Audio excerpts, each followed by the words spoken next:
It's Qué Golazo weekend recap time, and we go deep as Manchester City destroys Liverpool 4-1. What does that mean for the defending champions of the Premier League, and what does that mean for Pep Guardiola and co? We discuss the rest of the Premier League across Europe and so much more. Jimmy Conrad and Heath Beer right here. Qué Golazo weekend recap begins right now.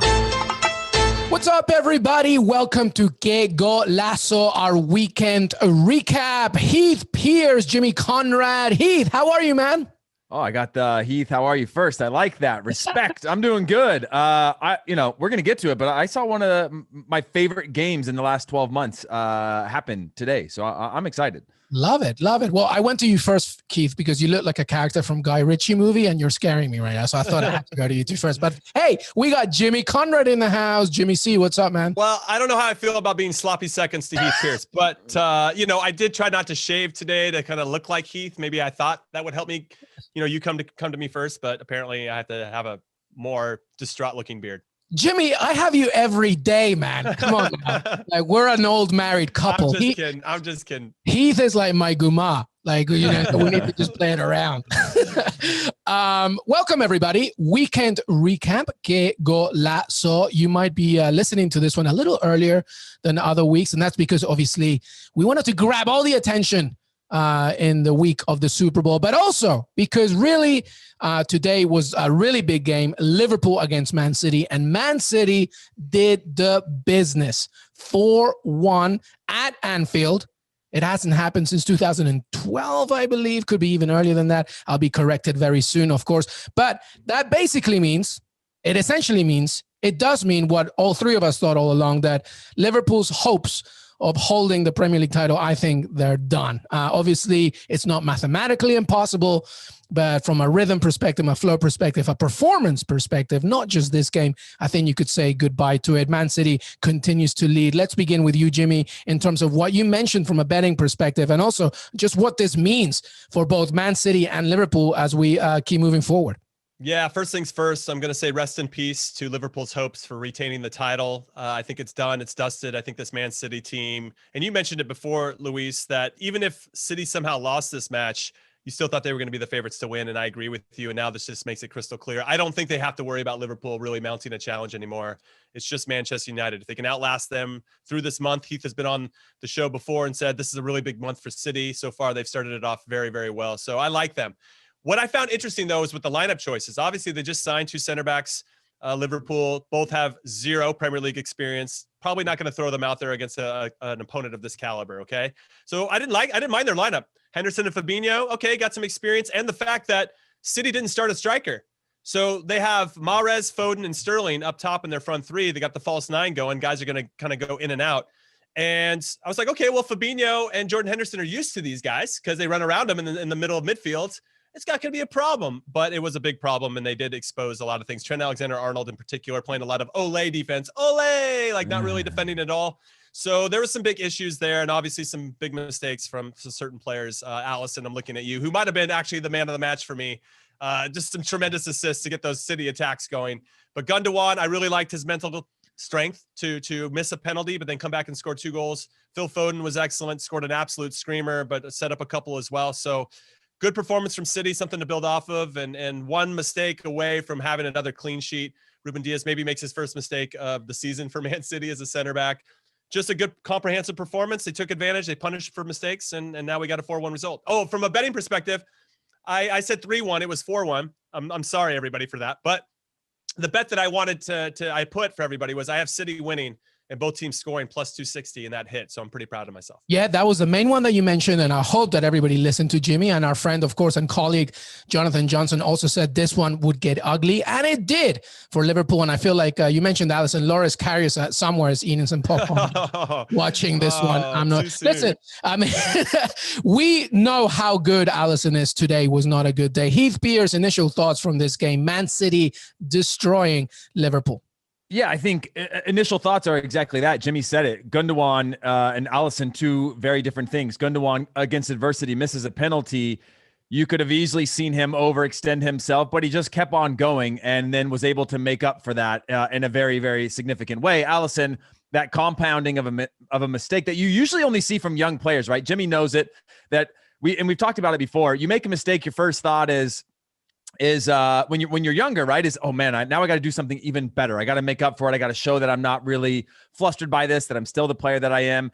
And whereas a more experienced player usually will just be like, be like a goldfish, let it go, short-term memory loss, and just keep on going. And this was one where he kind of seemed to be like, oh, I'm not going to be flustered. I'm going to just keep playing the way that I'm playing. I'm going to play out of everything like this, and ends up with a couple terrible assists. I don't want to overlook the fact, and this is just an initial thought here, that Man City playing with sort of no real striker is a problem. And that was and should have played more into Liverpool's style of play. Everything was underneath. They weren't stretching them. That's exactly what Liverpool wants. Bait everything underneath, and then when we get it, we go. And it didn't work out, obviously, and the scoreline doesn't necessarily suggest what the first half looked like. But overall, I can honestly say this is the first time in probably nearly 12 months that I wasn't looking at the stadium, looking around the empty stands of a big game, being like, this kind of feels flat. I need something else. I need fans. I need support. I need something. It just had that speed, the speed of movement, the speed of play, the teams being able to break the pressure on 1, 2, 3 touches and moving the ball forward was just a joy to watch, at least for the first 60 minutes. Yeah, I agree, actually. I was reading a few tweets on how some neutrals were a little disappointed, but obviously that's going to happen when it remains scoreless, at least at the half. But I thought it was a very good example of what both these teams can do. Liverpool was pressing really high at the very beginning, especially for the first 45. Man City was trying to find their rhythm. And really, it just, the more the game developed, the more Man City's possession-based football was going to help them against Jurgen Klopp. Jimmy, let me ask you something that Heath just mentioned. I don't think it was a problem for Man City that they didn't have a striker, because the biggest issue is trying to contain people like Raheem Sterling and Phil Foden. And the moment they penetrate the box, that's when Man City, it doesn't matter whether you have Sergio Agüero or Gabriel Jesus or Riyad Mahrez or anybody, it's all about disruption, especially from the outside coming in. Do you find it an issue, the fact that they didn't have a natural number 9? No, I think they're built that way. I mean, even if it's Ferran Torres, who did well in the Champions League group stages, they slot in there. They just try to create numerical advantages. And when they get them, they run at you. And I thought it was very clear that they got some messaging from Pep Guardiola. If you get isolated 1v1 with either outside back for Liverpool, you run straight at them. They don't like to defend. They'll do it, kind of, but they don't like to defend. And I thought Trent Alexander-Arnold, listen, I'm a big fan of Trent. He's one of the best attacking outside backs in the world, no question. But his defending today in particular was unacceptable for a player of that level. And he knows it, right? We don't have to tell him anything he doesn't already know. Phil Foden ran right at Andy Robertson when he had the chance. Like, they got some directives from Pep. When you get in those situations, run at these guys. These CDMs don't necessarily know how to be center backs. Henderson and Fabinho, their covering might be a little bit different. And they exploited that area of the field, and that's where they created. Even the missed penalty was from Raheem Sterling, taking it right at Trent Alexander-Arnold, and Fabinho getting all twisted up. I was really impressed with that in particular. Also, we haven't talked about the fact that Kevin De Bruyne didn't even play for Man City. Yeah. Kevin De Bruyne won the award for the best Premier League player of the season last season. He wasn't even playing, and they decimated Liverpool. Of course, Liverpool have their own issues with injuries, and I understand that and take that into consideration. I'm nervous for Liverpool. They could go trophyless this season. They're already out of the FA Cup. They're now not going to win the Premier League. And RB Leipzig is pretty good, and they got them over 2 legs here in next week. And then also in March for the second leg. They could be trophyless heading in at mid-March. Their season could be over in a really, and then all they're just trying to fight for is the top 4. That's a really good point. How does Jurgen Klopp see this season now, Heath? What is he focusing on now? Because does he still think that there's a chance here in the Premier League? Does he focus on just top 4 and really go for it in the Champions League? What do you think? I think it's top 4. I think for sure. And I think I said this last week on our weekend recap, Liverpool have all the excuses to write off this year, right? But they do need to go into next season in a good place. You're probably not going to win the Champions League, right, with this squad. You're not going to win the Premier League. So all you can do is set yourself up for next season at this point. And so I think top 4 should be their main priority, and one that's actually, realistic. I think it's admirable how far they've gotten with the injury depleted squad. Having said that, they've got enough depth of world-class or quality players that I think that they should be where they are. But they've gone through enough during difficult times that I think top 4 finish or a Champions League position is really the only thing realistic, and one that they should be hedging their bets on right now. I also want to mention that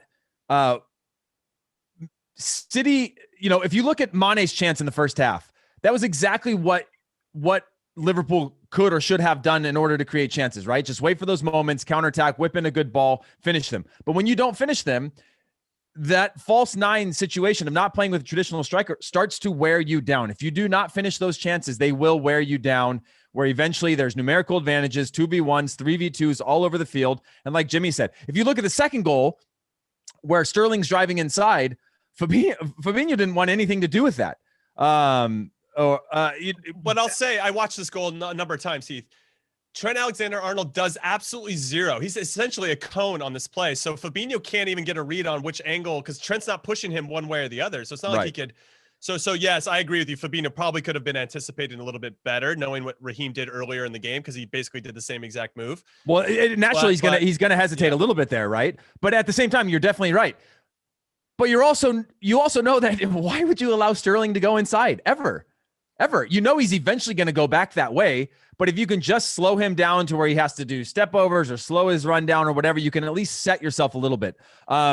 It's interesting when it was 1-1, by the way, and there was that free kick. There was an offside call where they set their line. They played a short free kick from Man City, and Liverpool set their line again. That was perfect. That drew an offside call. I was like, this team might actually be able to, I think it was 1-1 at that point. Yeah. They might be able to squeak this out. There's a discipline in this team that you could tell they're not that flustered. They're still in this, but I mean, it's a single moment. It's an isolated moment. But yeah, Man City, I just, and honestly, I didn't go into this game thinking that Liverpool really had a chance at the title. It was more of how Liverpool could affect other teams in the title race with the result on this one, particularly Manchester United, who didn't help themselves this weekend. But yeah, overall, Man City, I think they've set or drew a record of some kind for most unbeaten or most wins in a row or something like that. That's ridiculous. But yeah, super in form and obviously able to rotate a squad of players that are extremely deep. Well, I tell you something here, guys. December 19th is a key date for both sides. December 19 was the game where Liverpool won 7-0 against Crystal Palace. It was also the very first start of the run for Man City where they haven't lost a single game. And for Liverpool, actually, since that 7-0, they've created some results like 1-0 against West Brom, 0-0 against Newcastle, losing to Southampton, barely, just getting by against Aston Villa's kids, drawing against Manchester United, losing to Burnley. So it's not just this game, but for Man City, since that game, they've won every single one. They haven't lost a game since November against Tottenham. That's incredible. And I think that's why where all of us said, no matter what happens in this game, it's really just about Man City at some point really taking hold of this Premier League title. And I think that's really been evident today more so than any other match. Jimmy, when you look at this remaining calendar for Liverpool, as Heath said, priority top four, he thinks. What do you think? What do you make their chances in the Champions League? And of course, as we continue the Premier League, because by the way, top four, it's not a given, right? No, Leicester City, I was just going to say that I'm looking at the table right now. So for everybody that doesn't have that all pulled up while you're listening to this, you have City on top with 50. With a game in hand, by the way. Man United, 45 points. Leicester, 43. Liverpool, 40. And now West Ham has 39 with the right behind them. West Ham, let's give a shout out to West Ham. Everton have 37. They got 2 games in hand.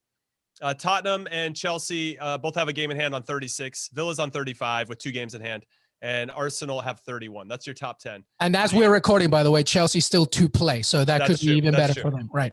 So I'm worried for Liverpool because yes, I don't know if they're going to get past RB Leipzig because of how they've been playing, because of their form's a little bit uneven, because of what RB Leipzig presents. They can beat you in so many different ways, and we're going to know the young manager Julian Nagelsmann is going to want to probably beat one of his mentors in Jurgen Klopp. We've already seen him do it a few times with other managers over 2 legs. I think RB Leipzig's going to be really tough to beat. I could see them having nothing to play for except for the top 4 by mid-March. And at that point, maybe they can get it together because all their focus can just be on that and they don't have to worry about any other competition. But even that, I think West Ham will drop off. Everton will drop off. I could see Tottenham, Chelsea, though, being the 2 clubs that they're going to have to worry about. And I'm sure we'll talk about Spurs a little bit. I mean, ultimately, Harry Kane just has to stay healthy for Spurs to really be the threat that we know they can be. But Yeah, I'm worried. And Liverpool dropping into the Europa League is not good for business, and it's not good for the players and Jurgen Klopp. And I kind of wonder what Thiago Alcantara is thinking about these days. Yeah, After leaving Bayern Munich, and by the way, to Liverpool during like a disaster of a season. Absolutely. And by the way, as you mentioned all of that, RB Leipzig, before that it's Leicester City. That's not an easy game. Then you got the Merseyside derby. They still have to play, obviously, like you mentioned, Leipzig on another leg, but then they also have Chelsea, Arsenal, games like Manchester United as well, Southampton again. Villa's not going to be easy. This is not going to be easy. Heath, ultimately, do you see them in the top four? I do, but if they don't make it in the top four, I think this weekend will be the weekend that we look back on, right? For both them and Manchester United not able to finish off Everton. Everton 2 games in hand. Liverpool now unable to get a result against Man City and now have this run of games. And for both of those teams, I think we're going to come back to this weekend as that sort of changing point where the momentum shifts towards the negative, right? They've lingered on it. I think we're going to be able to track it back to this weekend if they can't make the top four. But I do think Liverpool just have a way about them that a top four finish isn't unrealistic and certainly still one that they should be able to get. And I want Liverpool fans to know something here. This is not just a criticism on performance. Clearly, the injuries have been a big deal. Virgil van Dijk, Matip, Joe Gomez. That's your 3 best center backs done, out. That's a major, major problem. There's been also injuries back and forth throughout the season where players haven't been fit for long enough. Thiago Alcantara, I think, is still trying to figure himself out in the Premier League. So this is not just about form. It's about injuries. But having said all that, some of these results that I'm looking at in the past, Jimmy, are inexcusable. You cannot, if you are the defending champion of the Premier League, come on, you got to do a little bit better than get, lose to Burnley, get a, result 0-0 with all due respect to Newcastle. It's tough, right? Yeah, I was going to say to Heath's point, we'll look back at this game in particular because it was such a big opponent, but dropping points to West Brom at home, not scoring against Newcastle, who, come on, they're trash. And I love them, even though they won 3-2 this weekend. Losing to Southampton after that. Those are the games I think. Those are the ones I look back and go. Let's not forget losing 7-2 to Aston Villa when Virgil van Dijk was still. I'm not trying to mention Villa, but that's a big loss. It showed some vulnerability. It showed that they aren't the same team, that you can get at them, that they have lost a little bit of their edge, I think. I was talking with one of my friends about Trent Alexander-Arnold in particular. And Phil Foden did the same thing that Sterling did, right? When Foden scored, they let him cut back to his strong foot. I just wanted to bring that point up when Heath was bringing it up.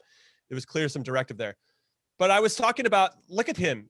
Let's use him as an example. He's young. He grew up in the Liverpool Academy. He's accomplished everything that you can possibly accomplish as a player. And at some point, you're going to have a drop-off. We see it with Rafael Varane with Madrid. The guy won the Champions League and the World Cup in one season. In 1 year, you're like, where do you go from there as a player? And I just think there might be some malaise that's seeping into this Liverpool team. And when you now lose some of your best players, some of your leaders as well, who can hold people accountable, and they're not in the team, you can just kind of buy into the fact this isn't our season. Why we not only do they have to put in the little things because of the champions to like maintain that edge, they have to like quadruple down on that because they're missing so many key players. And I just think that's such a big ask for these guys who actually probably haven't had a proper rest in 2 years. So I don't know. I think all that gets taken into consideration. So we're not trying to pile on, I don't think, Liverpool here, but we're just trying to be as realistic as possible about their situation. And I said maybe mid-March they're going to be knocked out. If they drop RB Leipzig, if they lose big in the first leg against RB Leipzig, I mean, we could see them, knocked out of all competitions by mid-February, like 2 weeks, which would be wild. And now, by the way, that game just got moved from Leipzig to Budapest. Yeah. Because the Germans won't let any UK-based teams come in, so they're playing that one in Budapest, and everybody's cool with it. So I guess there's no fans, so it doesn't really matter. But I don't know. Can I ask this? If this is the ultimate downfall of Liverpool, what has gotten them to this point to still be part of the title race? Right? Fair. They've gone through all of this for a long time, and that's the only reason why I don't rule them out is because they found. I don't know if.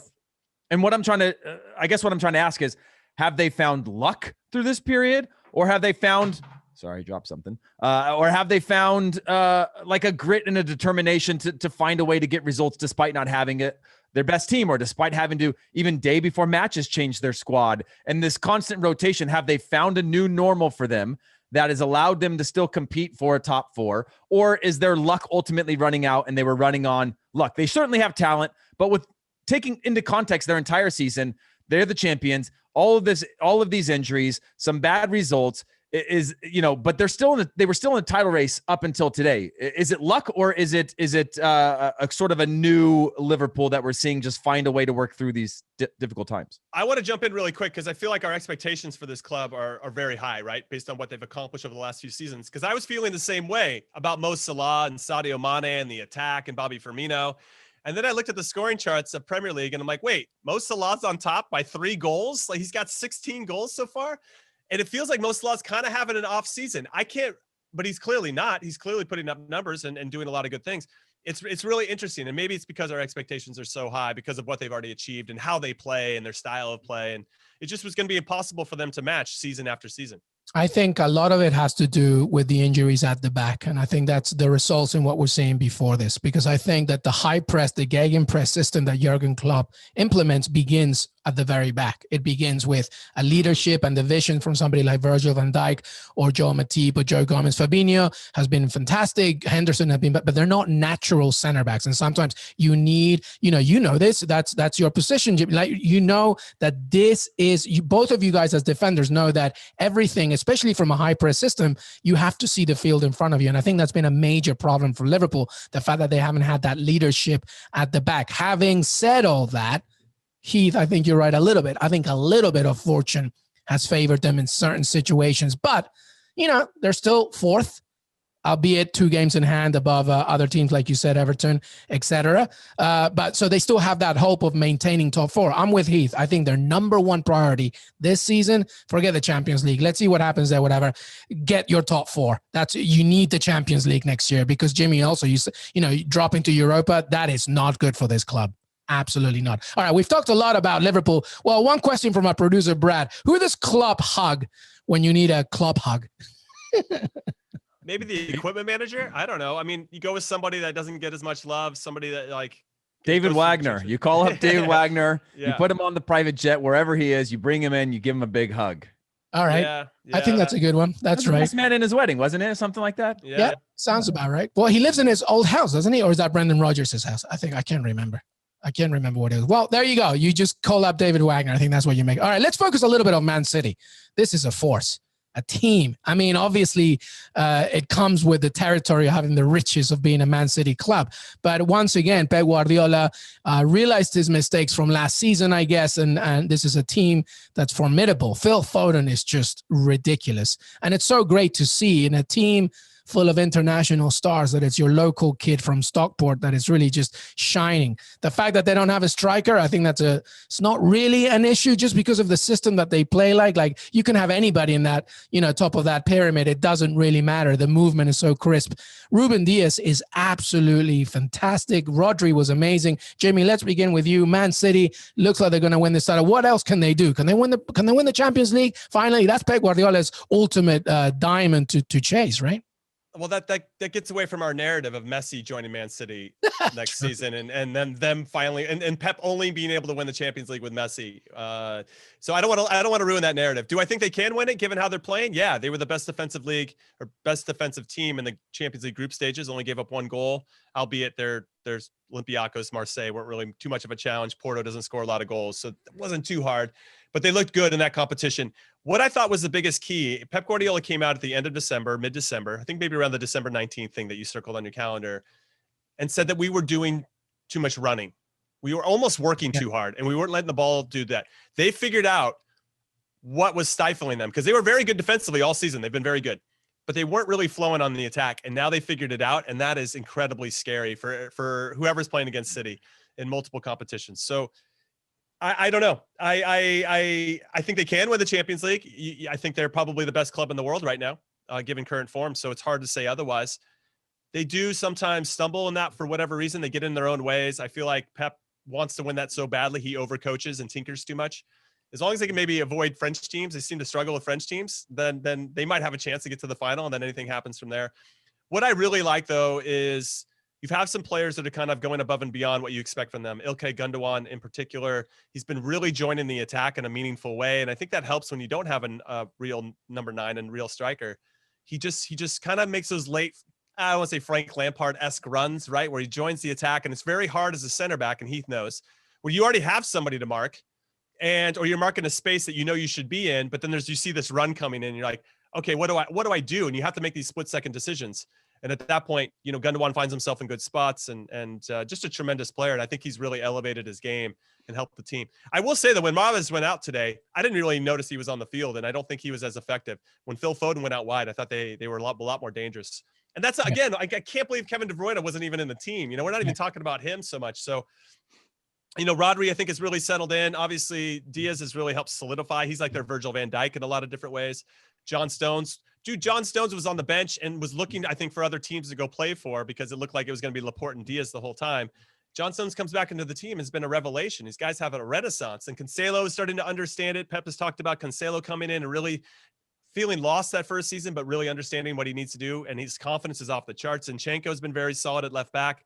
They're just so stocked at every single position, and Guaguero's not there, and Jesus is like, it doesn't matter. It's just, I don't even know what the question was. I've just gone on off this rant and this love for Man City, but they are so good, and they're the favorites, I think, in every competition until proven otherwise. No, I think you answered it. Every single position in the Man City squad is just, shining. And the fact that Kevin De Bruyne is not even in it right now, it is absolutely in trouble. I think, to me, Rodri is a revelation, because he plays that Yaya Toure position where, like, they lose the ball, doesn't matter. They got that sergeant right in the center midfield. Heath, listen, they're still in the FA Cup.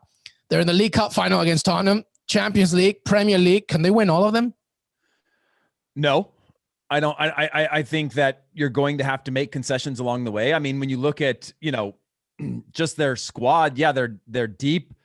There was only one substitution today, which I find, interesting at a 4-1 to not just move players out, but you can see he's not taking any chances. The Premier League seems like front and center for them, even though it's the Champions League. That's the elusive sort of title for Pep at Man City.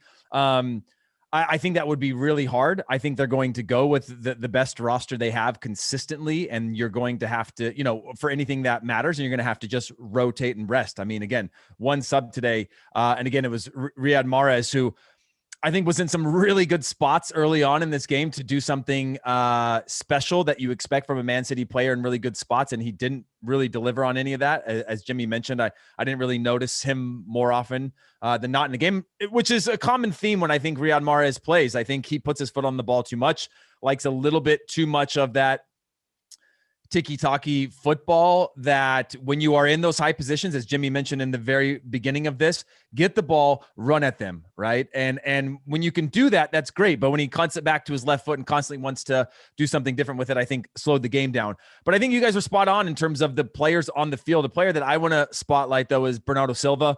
I think in possession, he's so calm that he draws in 1-2 guys, and he always knows his out, whether it's passing, whether it's dribbling. And when you are a high-pressing team like a Liverpool, there's nothing more frustrating than a guy like that who does not really bite on high pressure. He doesn't lose his composure. And when he spins out 2-3 times, you don't want to chase him anymore. You don't want to step. You want somebody else to do that, because it's not just his passing. It's not just cutting down angles. It's just not sort of the overpress that causes those turnovers.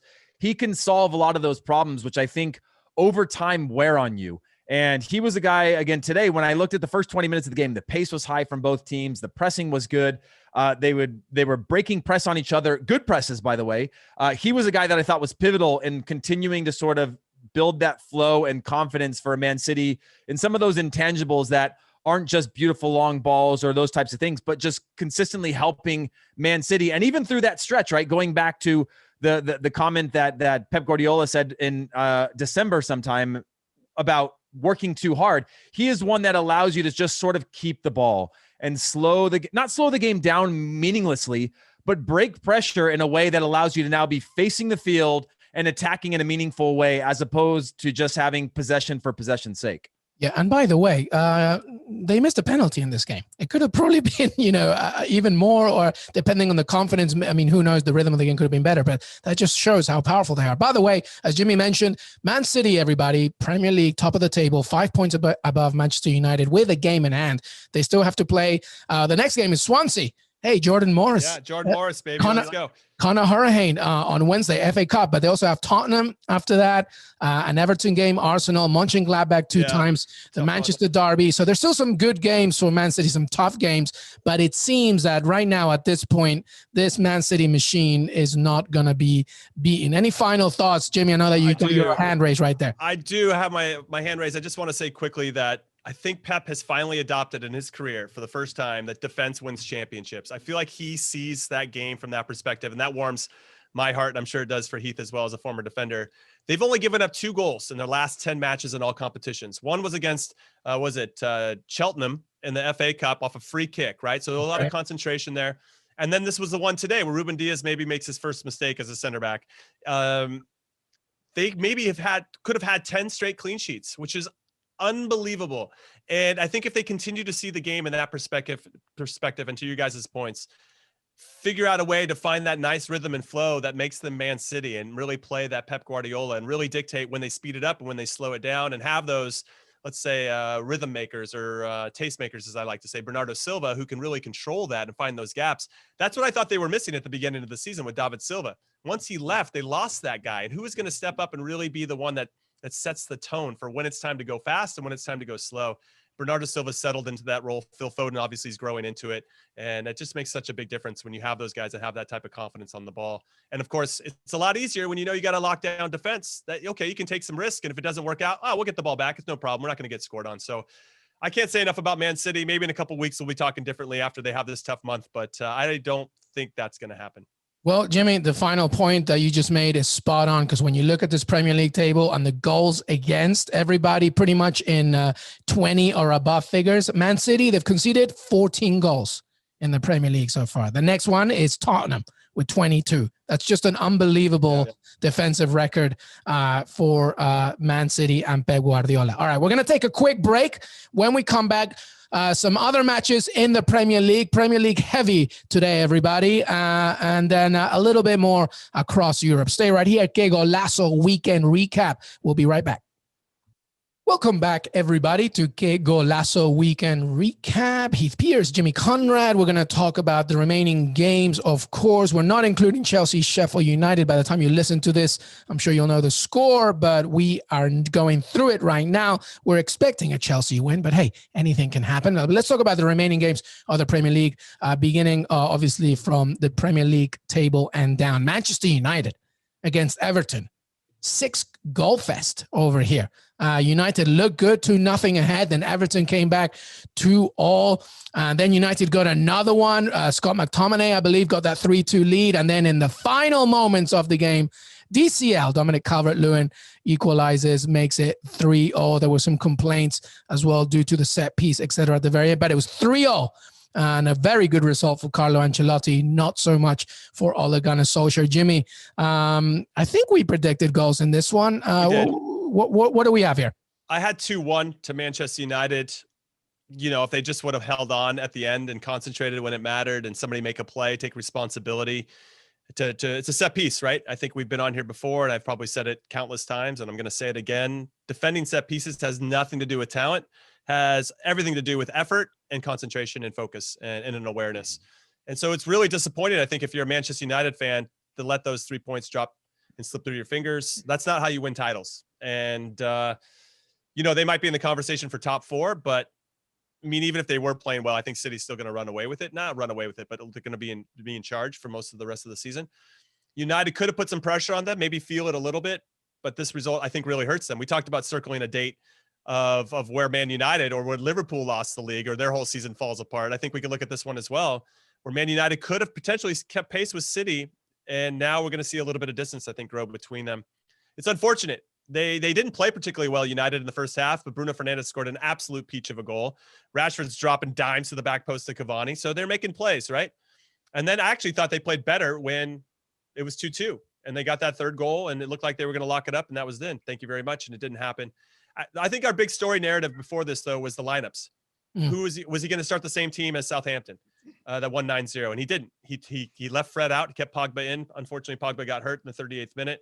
They were up 1-0. If he stays healthy the whole time, I don't know. You just don't know. And then Hamas didn't start against Leeds and Everton's win. He ends up starting, scores a pretty vital goal in this one to make it 2-2. So it's interesting, the lineup choices. I didn't think 3-3 was the fairest result. I thought United should have won. They should have won by a goal, which is what we predicted, and I'm pissed about it. Yeah, well, you said it in there, Jimmy. I actually think the story completely changed once Pogba was forced off and Fred came in. I think Man United, just naturally because of who Fred is, were forced to be a little bit less creative, a little bit more less offensively minded. Again, I'm surprised Donny van de Beek didn't even see a single second of this game. But, that's Ole Gunnar Solskjaer's job to make that call. Heath, how do you see this one? Everton, again, Ancelotti happy with that point. They got some games in hand. Manchester United, I mean, you saw it at the end. Ancelotti and Duncan Ferguson celebrating, and Ole Gunnar Solskjaer looked like he's just been shot. It was a tough one to take for United fans. Yeah, I don't want to take anything away from Everton right now. They're in form. They got 2 games in hand. Their own future is in their hands, so to speak. However, this is Manchester United right now, and this came down to a making plays in key moments. This was a game of this was moments, right? If you look to the last minute of the first half, they gave up a breakaway. It should have been 2-1 just before the half. Yeah, DC. And it wasn't. Yeah, and it wasn't like a half chance or whatever where they squeaked out. A full blown breakaway from the half line, essentially. They don't get that. Then they give up a goal to start the second half, and that is again shutting up. You shut off before the end of the first half. You shut off to start the second half, and then you go to the James goal. I don't want to take anything away from the goal. Great finish, but Jimmy talked about Gundogan's timing of that late runner, right? Of how hard that is to pick up. Sure, no problem. But in this situation, when you have a cutback like that, the only thing, when you see teams that are on and confident and tuned into moments, when they see a cutback like that, you immediately see a center back taking that chance to go out there and do the whole hockey dive or slide or whatever, roll into it, whatever they have to do to put something under pressure, because James had time to take a touch. Granted, it was a fantastic touch in terms of the ball, and then strike the ball to score on the top of the box. And when you are a team that is tuned in and dialed into those moments, you know that, hey, we're in this position now, but we're going to have to make a play if there's a cutback. That cutback happens, somebody has to go. And it was no one closed it enough to stop that shot. And James should not have that much time, even though it was a quick release, to get a shot off. And so for me, although you can go back to the style of play and Pogba going out injured and those types of things, the game was already in Manchester United's hands. And then they had to do what a Manchester United should be capable of doing, and that's to just be professional in their approach for the rest of the game. Stay tuned in, stay dialed in the same way that we see with City from a defensive first mentality. You don't see those things happening in teams that are confident or in form or title chasing in the way that we saw Liverpool last season, the way that we're seeing City now. Teams that are going up for trophies don't give up those types of moments. Mm-hmm. Those are automatic moments where if it's not one guy, it's the next. And if he gets beat, it's the next guy. It's this constant, like, I've got your back moment. I'm going to make a play for my team. And they didn't do that in key moments at key times of that game. Yeah, it's situations like that just means why you will not be the Premier League champion. Jimmy, listen, Europa League returns for them as well. Real Sociedad as well. Before the first leg, Newcastle. After the first leg is Newcastle, but then after the second leg, after that game, Chelsea, they face Chelsea and then they face Man City. Is the Europa League going to be a big distraction, or is this something Ole Gunnar Solskjaer is going to really want to take control of? Does he want a trophy that badly? Oh, I think he wants a trophy. I think that they should get past Real Sociedad. This isn't the same La Real from earlier in the season, who were unbeatable. This is a very vulnerable Real Sociedad that haven't done so well. So I think the first leg maybe dictate what you're saying, Luis. Like, if it doesn't go well, all right, let's just see what happens and roll the dice in leg 2. But if they come out and really put their stamp on things and take a big league in the leg 1, then I think they'll take it a lot more serious. Not to say that they won't. I mean, obviously a trophy's at stake here, and I think they can see it. But obviously getting top 4, getting close to City, they're not going to win the Premier League. I never thought that at any point, though they had surprised me. We're back kind of in the, is Ole Gunnar a good manager conversation? We're back there again, because to your point about Fred, I will say, to defend the sub, at that point, United were up 1-0. They end up going and score 2-0 at that point. Fred is now in. He seems like the logical choice. You bring in Van de Beek, he's a little bit more attack-minded, a little bit more transition-minded. That might have been, though, to kind of Man City's way of approaching the game, that if you have the ball, then you don't have to defend, right? And if you have a player like Van de Beek in the team, he's going to keep the ball a little bit better than Fred. He's not going to take those risks. I think Bruno Fernandes loves playing with Van de Beek because they kind of see the game the same way. So it's one of those things. But Fred and McTominay as the two double pivot CDMs has had pretty good success for them. Now, we're coming hard, I guess, a little bit on United. I mean, they haven't lost in the league in forever since they haven't lost in the league since, it's been since the end of November. No, excuse me. The beginning of November. No, Jesus. They lost to Arsenal. They started in November. Since then, they've lost twice in the Champions League. And they lost to Man City in the semifinals of the League Cup. Oh, they lost to Sheffield. That would be their only loss. But that's a long time. I mean, that's just they're doing well. The flow, the rhythm. I know. And so it's like I'm coming hard on them, but there is still something I feel like they're missing. To Heath's point, like where is that streak of like we're winners and winners make these plays? That's what they do, and they're missing that. I think that's the ultimate conversation that we're trying to have, that many of us actually, especially the ones that remember Sir Alex Ferguson's, are continuing to battle with. I think there's two narratives here. One, what can Manchester United do in the days of Ole Gunnar Solskjaer? And comparing that to Sir Alex Ferguson's time. That's not the same thing. We can say goodbye to those days. This is now Manchester United just basically trying to be a top 4 team, trying to maybe disrupt a little bit of the flow from a Man City, etc. Maybe get a good run in the European continental competition, but that's it. This is not a team right now that's good enough to win the Premier League title. Can it be that? Maybe so, but right now I don't think that's the case. Let's keep talking the remaining matches from the weekend. Of course, Aston Villa 1, Arsenal nothing. I wanted to say that nice and loud for Heath Beer. Wolves and Leicester City drew 0-0. Fulham, West Ham 0-0. A ridiculous red card in my opinion. Susek got sent off there. West Brom losing to Tottenham 2-0. Newcastle against Southampton. Well done, Newcastle. 3-2 against Southampton. Although Callum Wilson had to come off injured. We'll see how that goes for them. And Burnley and Brighton tied. Of course, we're discussing this during the Chelsea-Sheffield United game. So they're still pretty. And then Leeds play Crystal Palace on Monday. Anything from those games that you wanted to talk about? Let's begin with you, Heath Beers. Yeah. Arsenal aren't great, that's pretty much. Let's just leave it there. Thanks for your time. It's the, Arsenal is Arsenal at the moment. And so, you just, mental errors. I think they have the quality of players to compete at least with the Villa. But, you saw with David Luiz and Leno being sent off in midweek and the team playing decently then to this weekend and look, no, again, I don't want to take anything away from Villa. Villa are a very good team.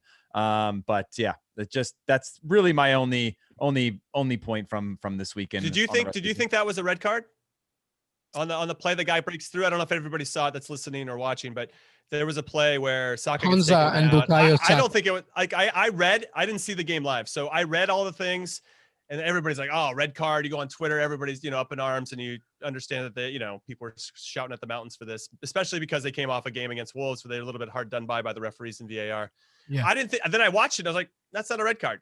He's not. If anything, it's the other way around. Yeah, actually. I agree with that. When I watched it and in the live shot, and I think also in the replays or highlights, they cut to Arteta who's freaking out, right? And so when you see it in real time, you're like, oh man, something happened here. And then when you watch it from the other angles, you're like, they kind of scrapped with each other, and then their legs get completely like tangled up. And if anything, I would have said it went the other way where they sort of Saka got clipped after clipping. It was like one of those weird things where the legs got locked up. So I don't think a red card would have been the right way to go. But it's like one of those things where even when you looked at the Mo Salah penalty today, you're like, oh, he's pushing off. There's a little grab there. There's a little grab here. Where's the first foul to the second foul? Which one is the big one? But I think if anything, it could have been an overturned call the other way. But I think a red card would have been harsh. Also positionally, it's near the half line, but out wide. It's just a long way to go. It's just you'd have to speculate on how that whole world plays out. I mean, the Arsenal fans online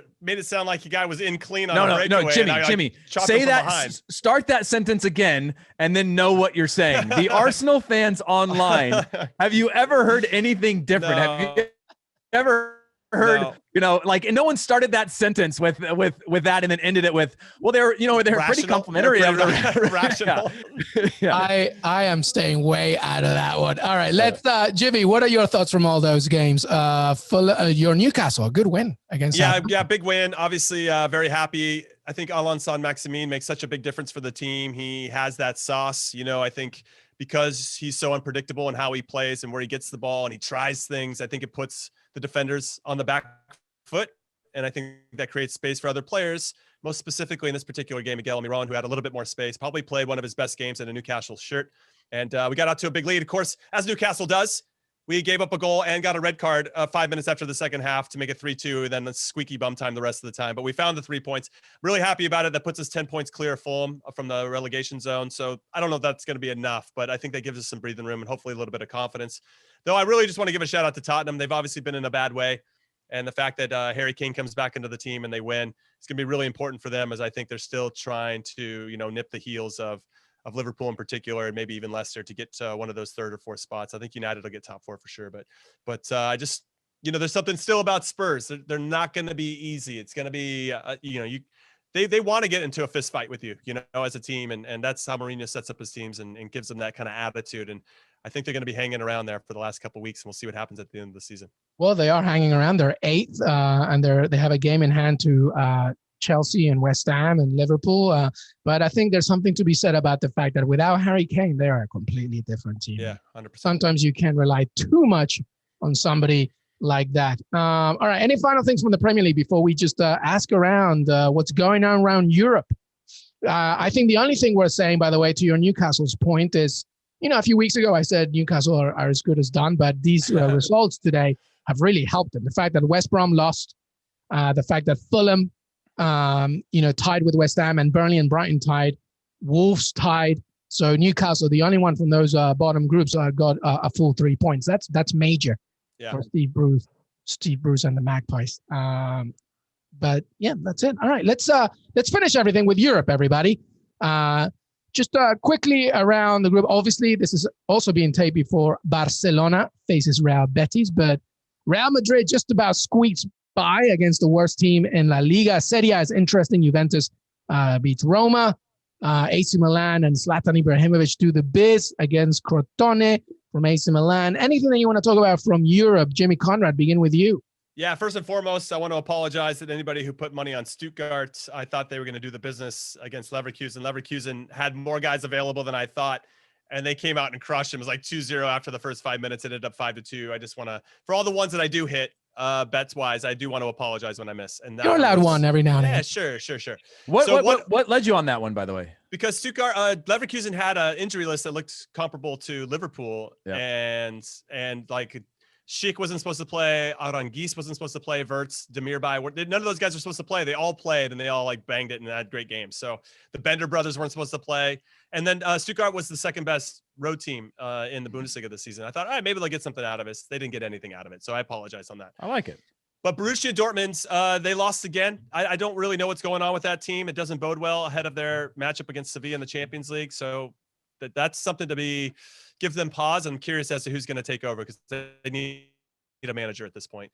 And then I will say I did hit one bet. I had Ronaldo to score in Juve's game against Roma, and Juve to win 2-0, 2-1, or 3-1, played plus 450, and it did hit. They won 2-0. So I'm happy about that. As a Roma fan, pretty disappointed in how we performed. Edin Dzeko came off the bench. The game is different when he comes in, when he plays. It's already 2-0 when he comes off the bench. If you're going to make amends because him and the manager got into it, just start the dude. Like, if you figured out, start him. He's a better player than Mayoral. He fits the system a little bit better. He's usually your captain. Just start the guy and give us a better chance against Juve. So I'm pissed about that. I do want to say a shout out to Rafael Varane, having a tough season, scored a brace to help Madrid just eke by the worst team in La Liga, Huesca. And as you mentioned, Luis, I want to give a shout out to Zlatan. The guy is an ageless wonder. His first goal in particular against Crotone, with a nice pass from Rafael Leao, who I think is one of the best young players in the world, probably doesn't get the respect he deserves. Zlatan had a brace today. His 500th goal of his career. I mean, the guy's just next level. He is just a next level player. Yeah, he's just unbelievable. Unbelievable. Heath, anything from you across Europe? Yeah, I think again, same as Jimmy, I'm disappointed with the way Dortmund has come out since Favre has gone. I think they started to press well. They changed the way that they played, but now you've got Gio Reyna sitting wide on the wings and not as involved. It's a different type of system, and it seems like they can't really figure it out. I think when Moukoko is on the field, he's a game changer. He needs to get more time, but then the sacrifice becomes who do you take off? Who do you remove?